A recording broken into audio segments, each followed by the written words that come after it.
మేము చేస్తే మతం అవుతుంది, మీరు చేస్తే సెక్యులరిజం అవుతుందా? ఎస్, మేము రామాలయం పక్కా 100% రామాలయం అనుకూలంగా మేము ఉన్నాం. మీరు ఉన్నారా? కాంగ్రెస్ పార్టీ చెప్పాలి. మీరు బాబ్రీ మసూద్ ఉందంటారా? ఆడ రామాలయం ఉందంటారా?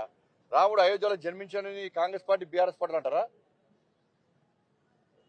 లేకపోతే బాబ్రీ మసూద్ ఉందంటారా? చెప్పండి మరి. ఆ దమ్ముందా చెప్పండి. మేము చెప్తున్నాం, రాముడి దేవాలయం మాత్రమే. అయోధ్య రాముడు, అందాల రాముడు, ఆదర్శ రాముడు, అందరి రాముడు అదే స్థలంలో జన్మించిండు.